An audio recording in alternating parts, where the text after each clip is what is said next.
So I do want to make a comment because something very good happened in this. That's not normally the case, but we passed the Defense Authorization Bill.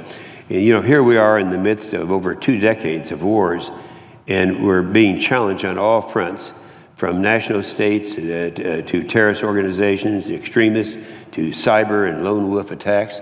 Our military is directly engaged in Asia, Africa, Eastern Europe, Syria, Afghanistan, Iraq, and the demands that this country is placing it just continues to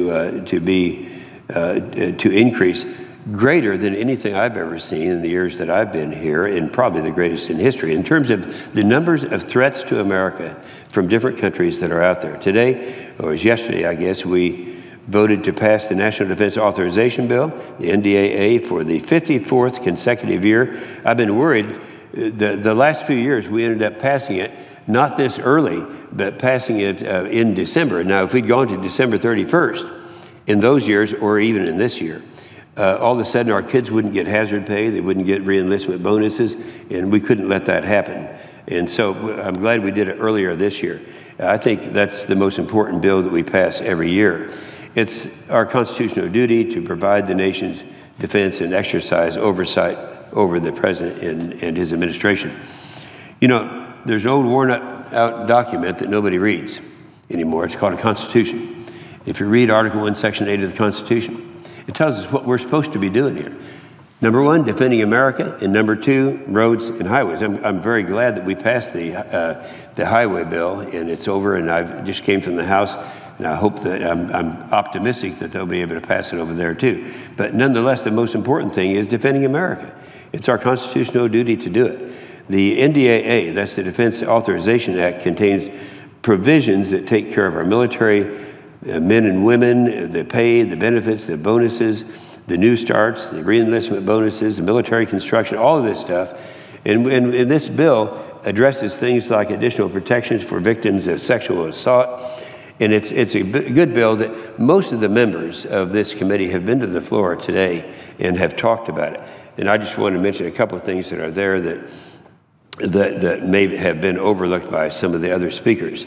You know, they should be focusing on accomplishing their missions instead of wondering if this bill that authorized spending priorities critical to our national security and supports the resources requirement of the Department of Defense. While this bill does not contain every provision that the Senate wanted, that I wanted, the House wanted, and that the President would like to have, the final language is overall good policy for our national defense and provides authorizations in a timely manner.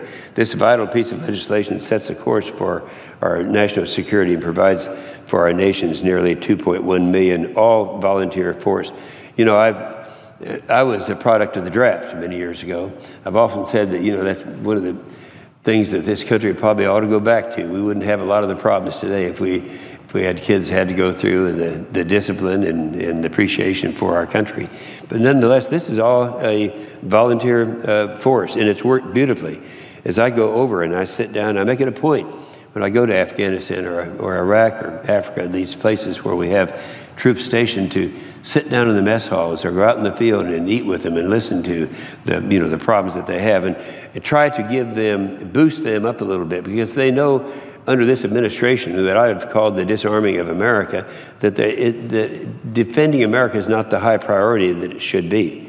At a time when each service chief, the secretary, the combatant commanders has testified that no service will be able to meet the wartime requirements under sequestration, the President and many people in this body don't want sequestration to take place, or want it to take place, but only for domestic purposes as well as military.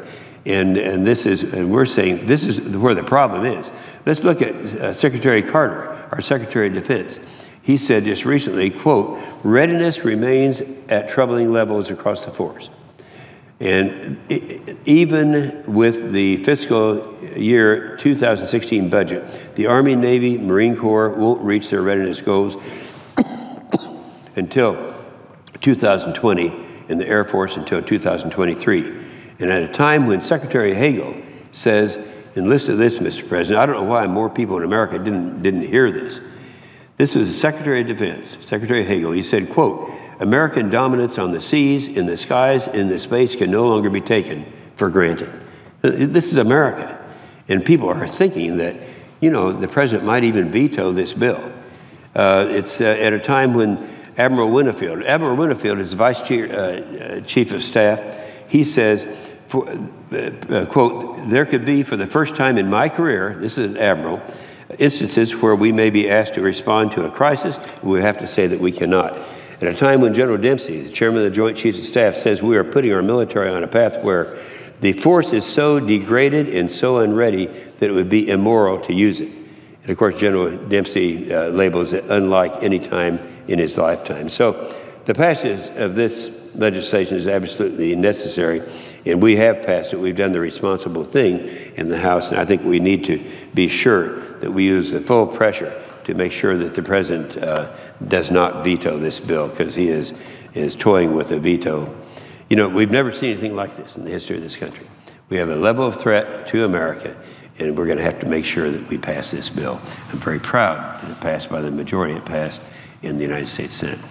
And with that, I know I'm the last speaker tonight. I will suggest the absence of a quorum just to see if there's any last message that has to be given. The clerk will call the roll.